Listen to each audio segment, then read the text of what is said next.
We're live. Yeah. How you doing, Stefan? We're doing well. How are you? I'm doing okay, man. Family's good. Everybody's having a good week so far. Yeah. It's a busy week. Yeah. Halloween week. It is Halloween. Are you going to dress up? No. No. I'm not that cool. Are your kids dressing up? Yes, absolutely. They've been dreaming about their costumes since last Halloween. I think the moment Halloween stops, they're already thinking through it's so okay, fun. What's next? It's so much fun. It is fun. It's a fun. I mean, this is one of their highlights of the year for sure. How's it feel as a dad though? Like when you're watching them, are you pumped? Do you get nostalgia at all? Yeah. Oh yeah. Yeah. Tons of nostalgia. Tons of feeling all the feelings you felt as a kid, but again through them. But then also feeling the stress of having to do this for them, which is very different. You kind of want to go back and just do it for yourself again because that's when it was fun. But you're reliving it through them, but then you have to be the one carrying their outfit or half of their outfit because they took it off halfway through because it was uncomfortable, and carrying their bags of candy that have gotten overloaded and trying to figure out how I'm going to get rid of this when we get done with Halloween, because they're not going to eat all this candy. That would be insane. All the cavities, all the stuff. So it's a whole different perspective on it, and yet it's still so much fun going back and doing it. One of the things that wows me more recently has been, as a kid, I remember I was like, oh, we're out till 10 p.m. because it's dark, but it's 6 o'clock. In reality, you're done by 6:30. It's dinner time. You had no idea how your bedtime was just 8 o'clock, and you just assumed you were out forever.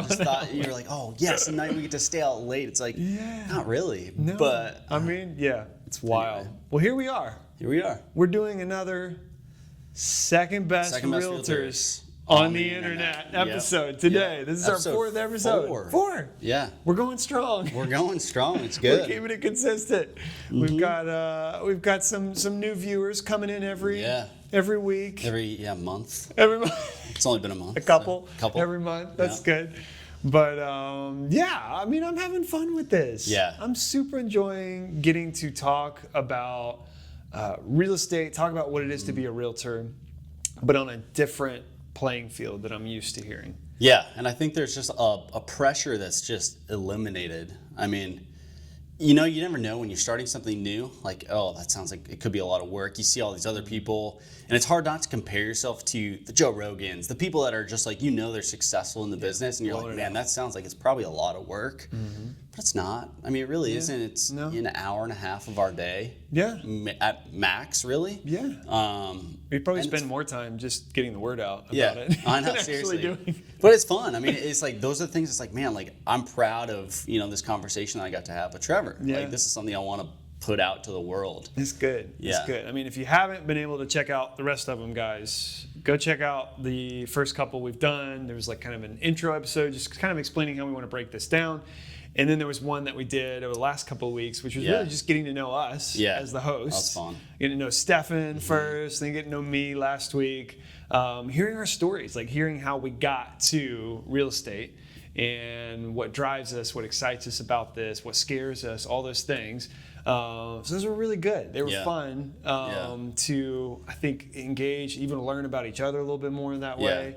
And we just kind of want to dive into the deep end this week, I think. Mm-hmm. Yeah, it's a good way to put it.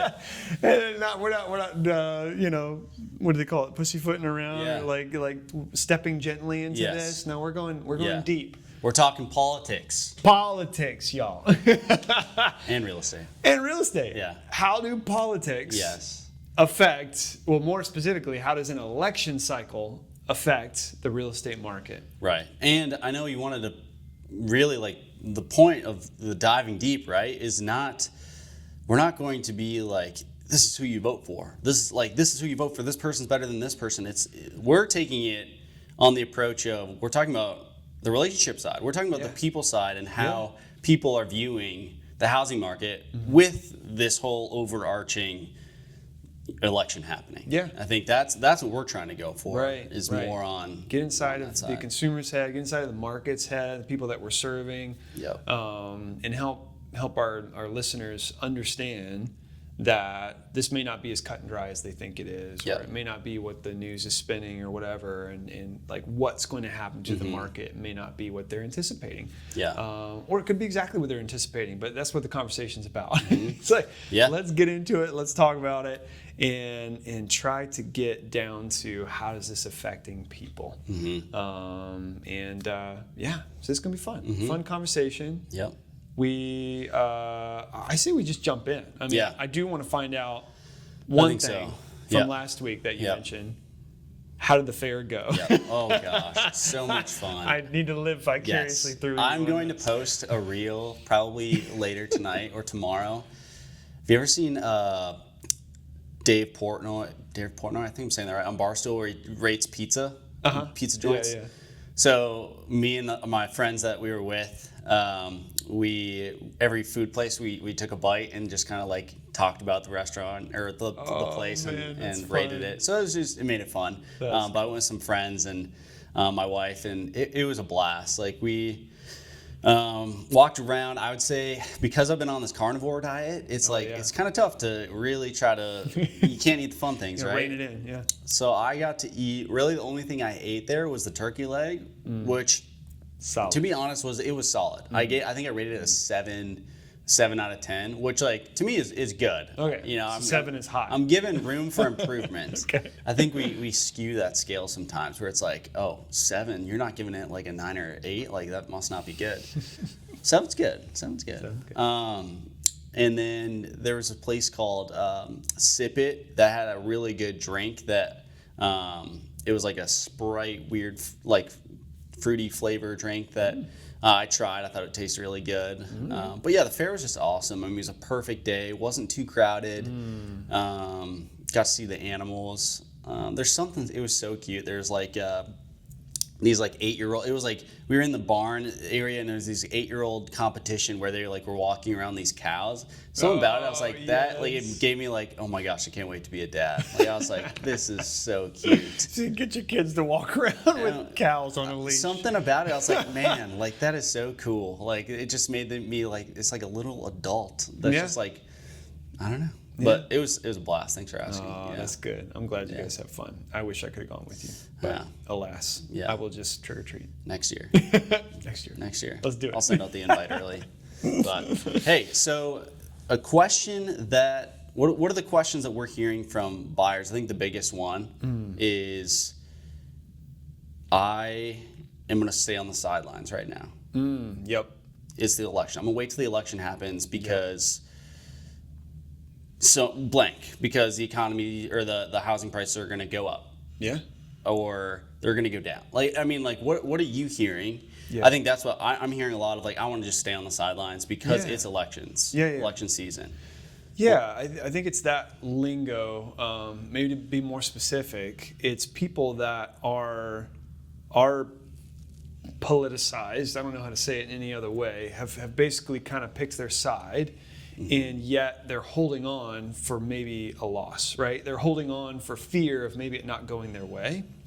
And so in the back of their minds, they've already decided where they want this to go, but with the unknown approaching and having maybe large impacts on their life or on their culture or what, their subculture or whatever you want to call it, they're kind of saying, I want to see how this pans out first. They're saying, I don't feel confident about investing a lot of my money, but I don't know how this is going to affect the economy. Or I don't know how this is going to affect my personal livelihood, how this is going to affect inflation, like all those types of things. Do you see that buyer and seller hesitancy? Or is it? I think I do see it on both sides. Yeah. Because most of the buyers I'm talking to are also sellers, right? There's very few buyers that are just buyers. If they're in that ballpark, then they're either first-time home buyers, and they're kind of feeling that hesitancy too, just because of the dynamic of what's coming. And then they're cash buyers that just don't have to worry about selling. And they don't care one way or another. Honestly, they're just looking for the best deal. Is like where they're at. So the election does not affect them in the least. But yeah, I'm seeing it more from those that have to buy and sell and first-time home buyers for sure. And so yeah, it can be both sides. Selling, they're thinking, well, maybe I can get more after the election, after this all pans out, and we kind of know where the economy's going, we know what's going to change over, then maybe I'll sell my house because then I can make more money on it. And there's some truth to that. Yeah. Because I think what we're experiencing among our clients is there is a weird sentiment issue, right? We know the market is very sentiment driven. It's driven by people's positivity or negativity. Actually, we saw this, it was like a month ago, right? When interest rates started to come down really quickly because the Fed finally pushed the button and lowered the rate down a little bit. And suddenly, refinance rates shot through the roof, and mortgage applications shot through the roof, and buyers are contacting us right and left and going, hey, is this the time? Let's get into it. Even sellers are thinking, well, maybe the market's picking up so I can go. And how quickly that shifted as we got closer to the actual election. And the rates started to creep back up. People's sentiment started to get more negative than positive. And suddenly they're all withdrawing. And, maybe I'll just wait until the spring. Maybe I'll just wait until after this election thing is done and we figure this out. Yeah. And so it goes in these massive waves, like really quickly. And it can be hyper competitive one weekend, and the very next weekend, like ghost town. Nobody's out there. Yeah. So, wow. Yeah. Correct me if I'm wrong too. Like I held an open house this last weekend, and someone came in. They wanted to be a cash buyer, but they were like super super picky. Which I think we're seeing a lot of buyers just being picky. Which it's great to be picky. I think you start to ask the question: do you want to get into a house for the good deal of the price, or do you want to get into the house that is got everything that you want? And I think, from what I've seen, like you talk about the COVID times where it was just kind of a frenzy, right? Where prices you were bidding way above asking price, and only getting one of your 10 things on your list, and you were paying uber amount of money for it. But now it's like it almost feels like the buyer has the advantage when, even though interest rates are high, the buyer still has the advantage of like, I can pick and choose because things are sitting on the market a little bit longer. And it's very interesting to have those conversations, because at the same time, it's like that pick and choosing might not be there for a long time. So it's like you only can sit on the sidelines and pick and choose for so long before all of a sudden that list is going to start to have to shrink because more buyers are going to be brought to the market. So I think what I was getting at there is just like, we're all trying to time the market. And I've tried to do that with the stock market. I've tried Is there ever a good time? There's just never a good time. The time is always yesterday, right? Yes. That's what the phrase is. The Best time is always yesterday. Yeah. And it's like, yes, could you take a hit within the next 2 years? Like, yes, you could take a hit. But every investment, the word investment, I feel like you're going into something for the long run. And what does long run mean? That means like 5-10 years, longer than that. It's not this, like, I think it's so hard because social media and you get to see what a lot of the people, when they do like the quick make money, and that's very small percentage of people that can do that. And they only are going to talk about the wins. There's a few people that will be honest about their losses, which I think is really cool. But I think it's like, man, like I'll wait to see if I can try to catch the win.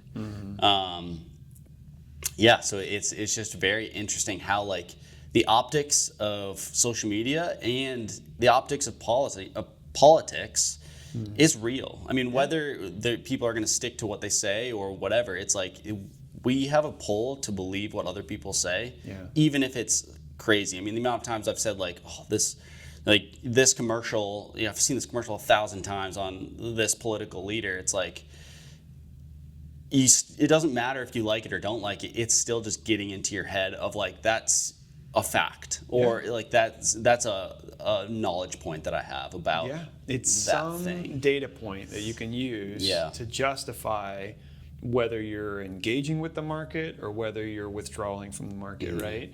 Or whether you're going to be hyper picky, like you're saying, or whether you're going to be really liberal and just like put a lot of money out there and risk and all this kind of stuff. And so there's something that's weighing all of this in your emotions, in your rational side of your brain.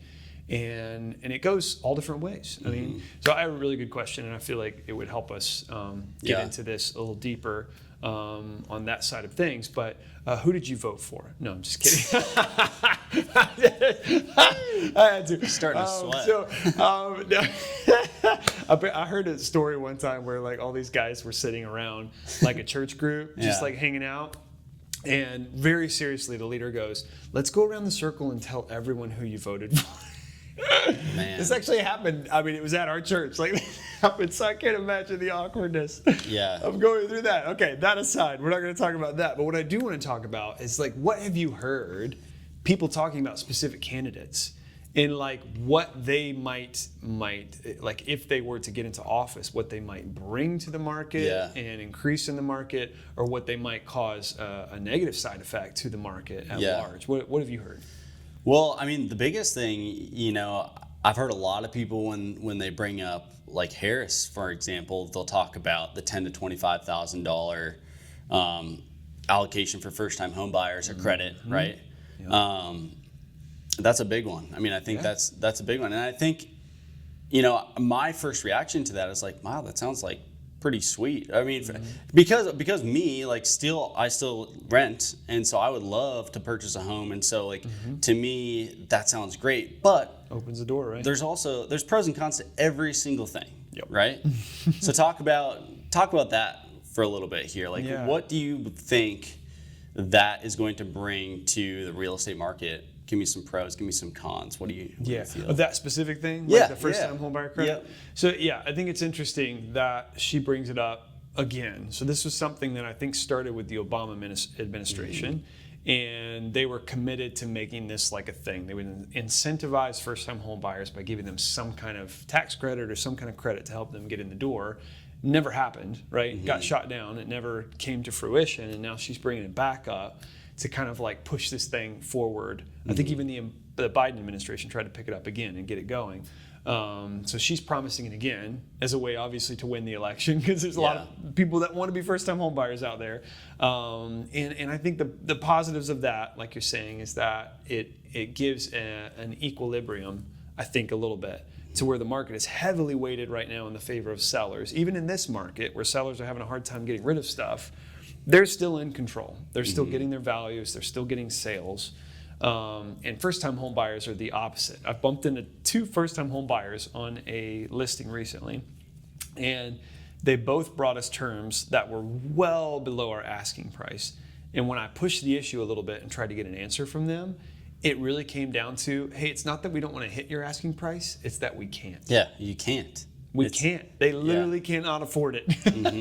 And that was their answer. You know? Affordability, right? Like that. It's like totally affordability. If I could, from what I've seen, if I could just title the housing market right now, the issue with first-time home buyers is just affordability. Like I feel like those that have a house, it's just like, let's go. Like, I've got a house. Like that's a huge asset. And so like the ability to say, okay, I can't afford that because of where interest rates are and all this, and yet now I have this like $10,000 thing that's pumped into this to help me afford this, that can offset the market dramatically. Like it can help people, it can help first-time home buyers compete or even engage in situations where otherwise they would never be able to afford it.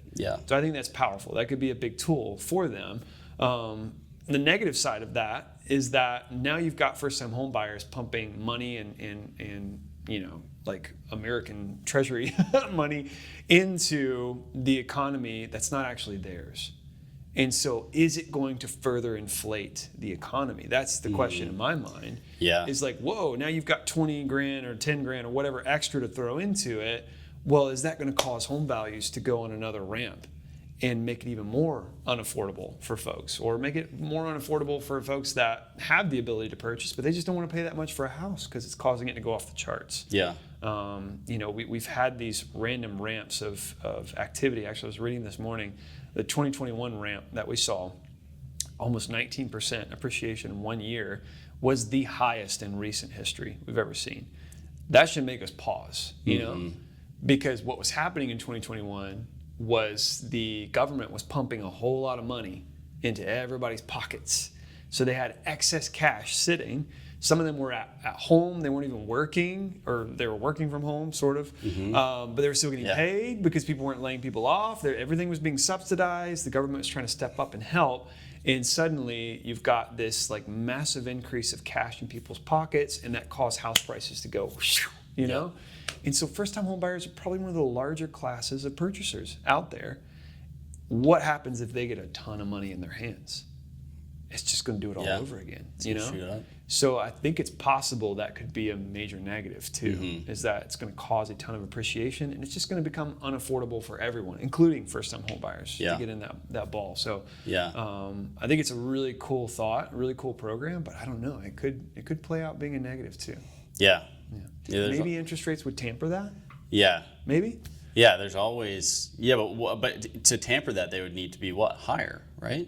Because if they were lower, the fact that they're already so high, right, it's going to already limit certain buyers from getting in. Yeah. But if those buyers can utilize that to like pay down interest instead of just paying more for the house, maybe that will be their only way in. But I think it could also, it could just eliminate everybody from buying like way outside of their means because they've still got to accept a 6% interest rate or something high. Right.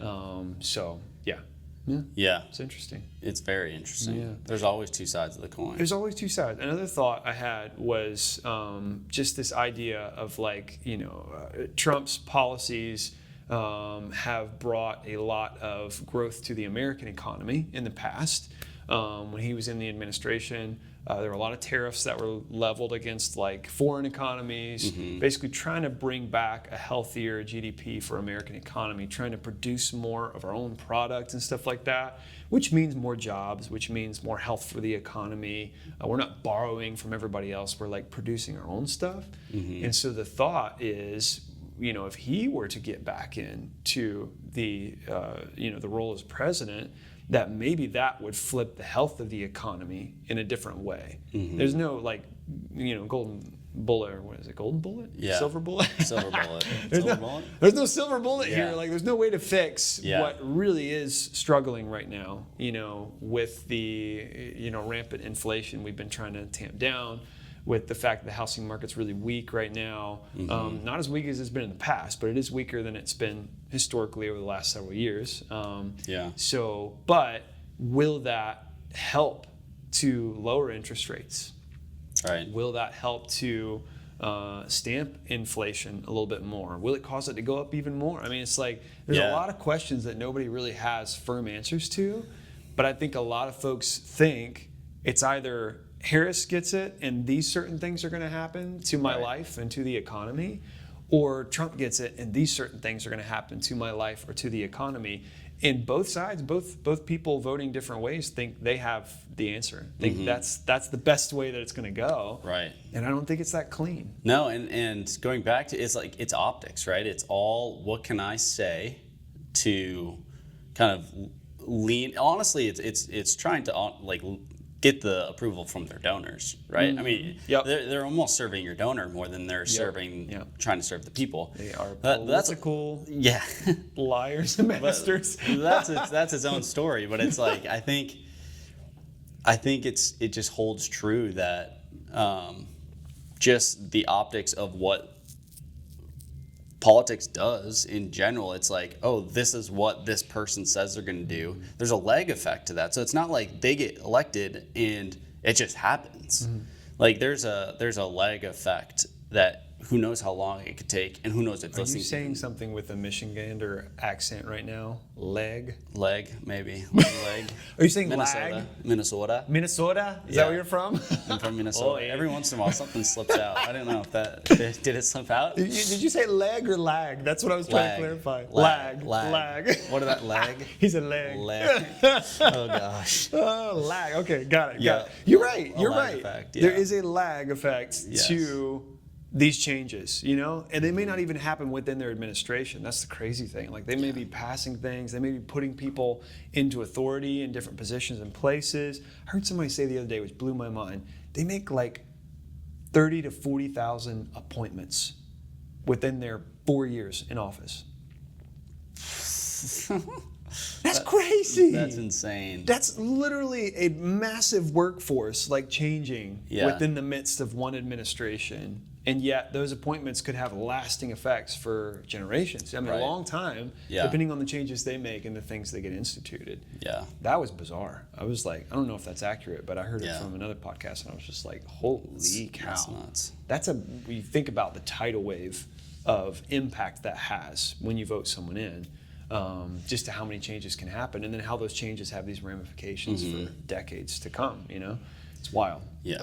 So, okay, let's say I'm a buyer. I come to you and I say, hey, Trevor, I want to buy a house, but I'm afraid of the election, so I'm going to wait. I'm afraid of the election. Right? I'm afraid of the elections, don't know what's going to happen.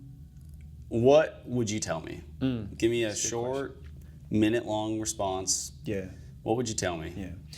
I would say to that buyer, Mr. Buyer, historically speaking, there is actually no trend that says the election will positively or negatively affect the real estate market. But I've seen a ton of graphs that have told me that it does. Exactly. And go back and look at those graphs since like the 1980s and see how it's up, down, up, down. There's no clear explanation. I mean, granted, there is a consistent, if you average it all together, there's a consistent trajectory of upward motion. There is not a consistent trajectory of downward motion. But does that actually have to do with the election, or does it have to do with our economy in general? Because it's been consistently trending that way regardless of the election cycle. Almost the same averages when you put them over top of each other. So I would say to you, Mr. Buyer, it doesn't actually affect the real estate market, and you should get in sooner because the consistent trajectory is more expensive. Okay. What if I'm a seller? Should I list my house right now? Yes. So in that, to me, I would respond to that seller by saying that's completely like localized market conditions, right? That's got nothing to do with the election. It's got to do with what is the sentiment in your market right now. Because to some people, I would say, if this particular seller lives in Apex or close to downtown Cary, I'm afraid of the election, maybe I shouldn't list. I would say, it doesn't matter. Yeah. You're going to sell your house. Yeah. There is so much competition. There's so many people still moving into Raleigh, and they want to live in those areas because they have the hottest school systems, best school systems in our area. So you don't have to worry about it. You're going to make money. You're going to sell quickly. Versus if I'm talking to somebody who is like lives down in Benson, or lives way out, towards Zebulon, on the east side, or north towards Rollsville or something like that, I might go, hey guys, there's a possibility you could not get what you want to get right now because those localized markets are not performing as well as other markets are. And that's where you need to think about, what needs to drive your decision, not the elections, what's going on right now. Right. And that makes me think of, I know Bryant mentioned in one of our team meetings, I can't remember, I think you were there, but it was talking about a jeweler. Oh yeah. When they're selling jewelry, they can sit on there for 2 years on average is the average piece of jewelry that sits. But I think you're exactly right in just saying it's always in the eyes of the beholder. Because I think like if you imagine two pieces of jewelry, you got a diamond, right? And diamonds talking about Cary or Apex, which is like everyone wants that. Yeah. Because it's just everyone wants to move to Raleigh, everyone wants to move to those locations, so they don't care about the price. If it looks like it's a diamond, I'm going to buy that diamond. They're going to buy the diamond. Case in point was not in Apex or Cary, it was in North Raleigh, which is also an extremely desirable location. Yeah. Bryant listed a house up there in North Raleigh, super neat, modern, or postmodern, I should say, that just has these crazy cool angles, beautiful lot. It's close to Falls Lake, like that area. He listed it for way more than was justified by the comparable data, but he knew he had a diamond. He knew he had a really special listing. It sold the first weekend for the list price that he put out there. So it's like, I mean, of course, right? Like if it's a diamond, it will sell. Yeah, and then you got like, let's say you got like a piece of granite over here, right? A rock. It's just a rock, it's right? A stone. But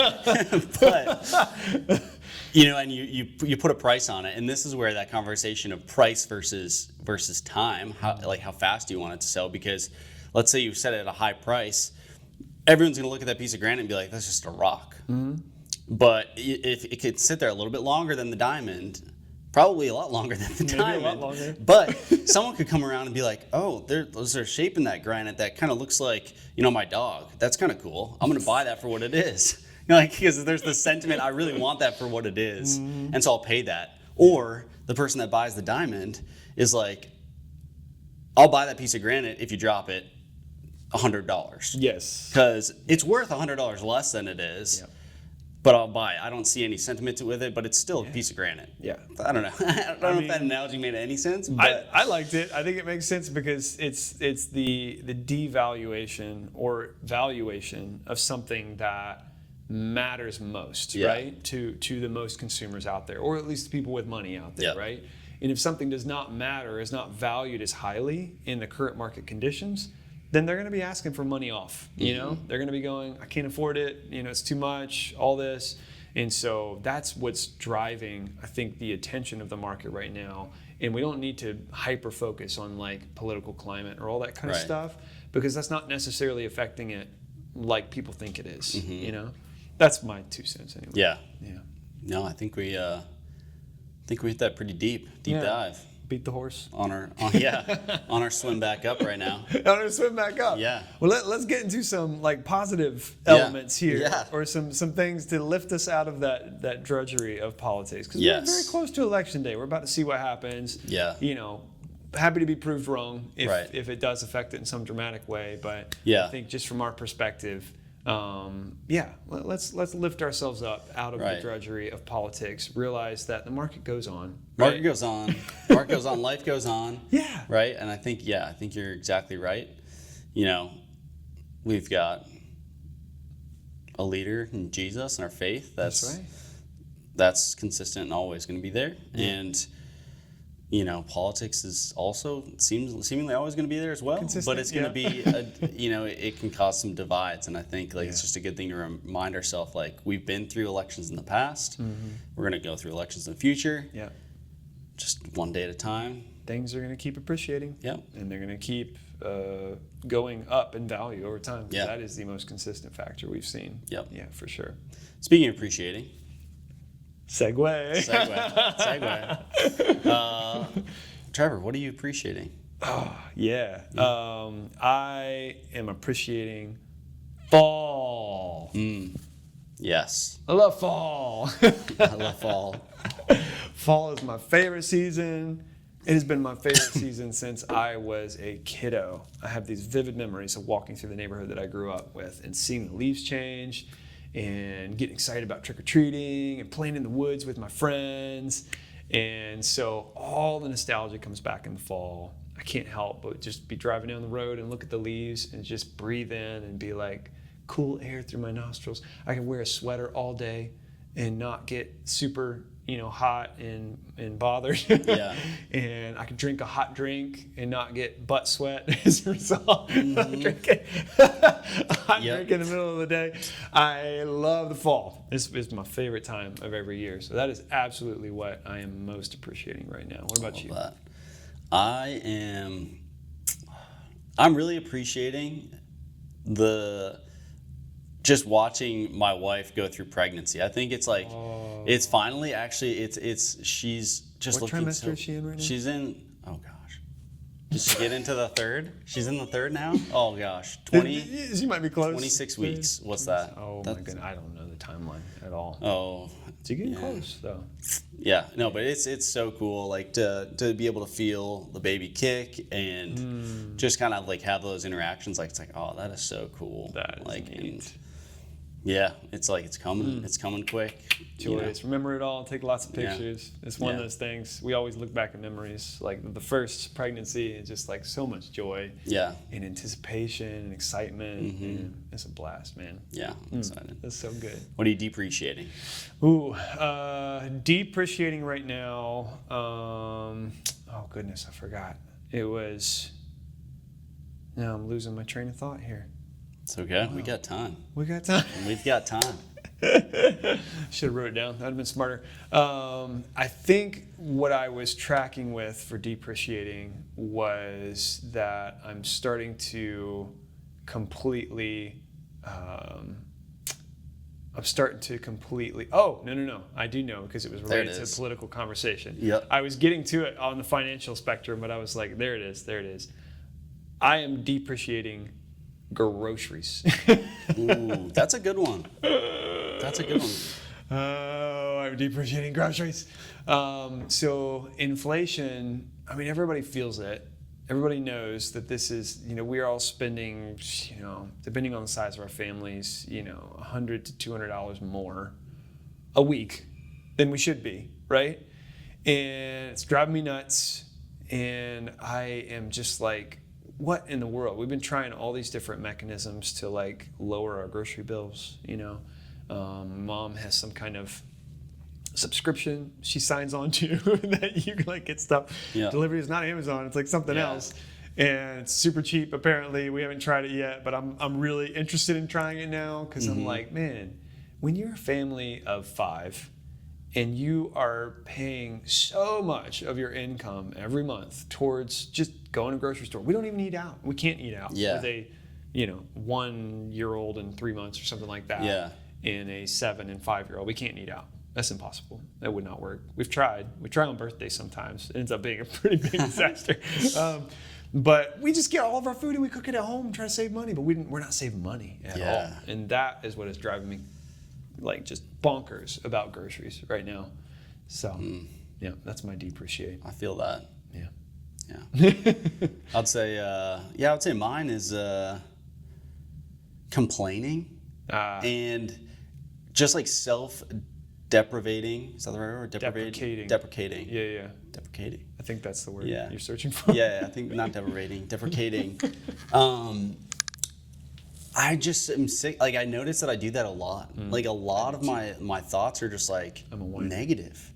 It's just like, oh, you're not optimally healthy right now. Like you're not like, let me just like talk that down even more. Or like you didn't get a good enough, your day at work today like wasn't as optimal as you thought it was going to be. So like it wasn't a good, like it just like, let's name it not a good day, which is like, it's not true. No. And I think like that's, I am depreciating that self-talk and I really want to work on, this segues me into my investing. I'll go right into my investing.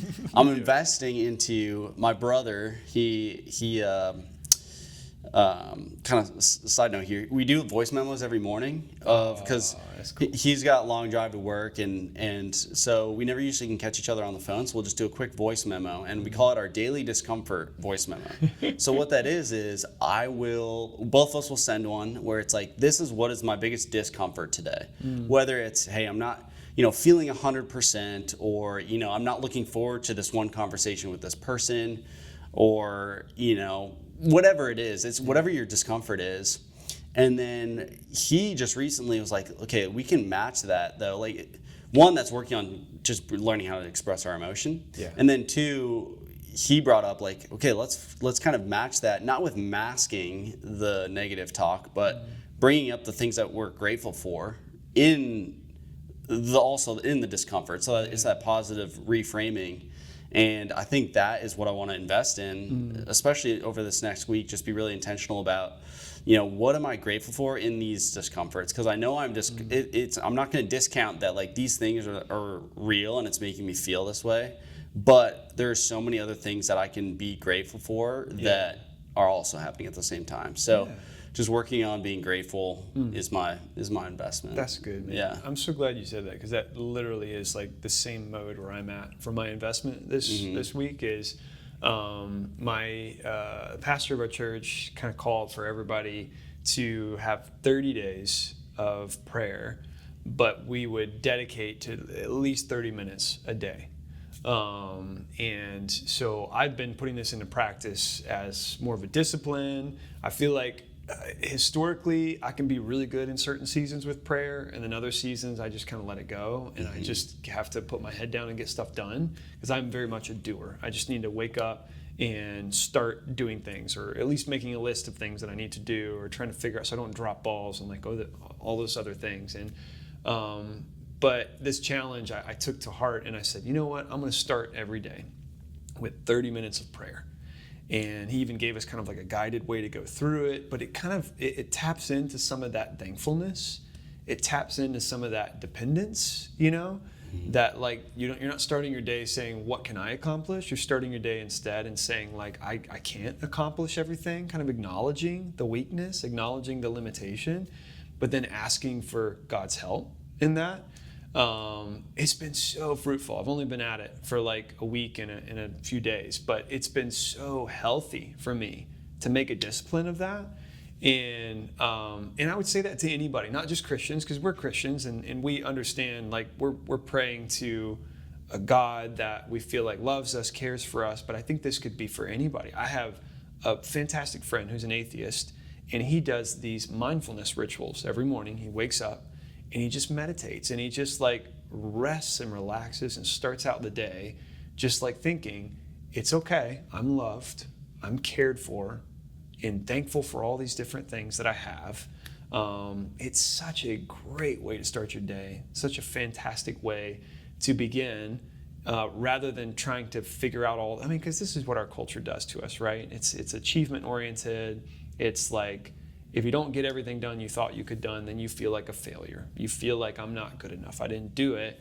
Whereas if you start the day saying, I am loved, I am content, I am happy, I have so much to be thankful for, it immediately switches that performance-oriented side of your brain and just makes you start with contentment. Start out of a fullness instead of like a weakness or like a deficiency or something like that. And so that's been my investment lately, and I really want it to not just like, I want it to go 30 minutes and then I want it to like increase. I'm doing it throughout the day and finding little times to be mindful and pray and just interact with God throughout the day. That gives me more peace, because otherwise I will let my mind control where I go the rest of the day. So, that's so easy. It's so easy to do. Yeah, that's mine. I love that. Cool, man. All right. That was a good one. We talked really politics. Yeah, we talked politics. I don't think we made anybody angry. Nope. Who'd you vote for? No, just kidding. Who'd you vote for? Go vote. Yeah. Go vote. Go vote. If there's anything you got. Vote and give us 5 stars on Spotify and YouTube. Vote for our podcast. Yeah, that's who you should be voting for. But also vote for your elected officials. Yes. That's good. Do that. Yes. But cool. Thanks, Stefan. Thank you, Trevor. Good hanging out with you as always, man. All right. Bye, y'all. See ya. See you next week.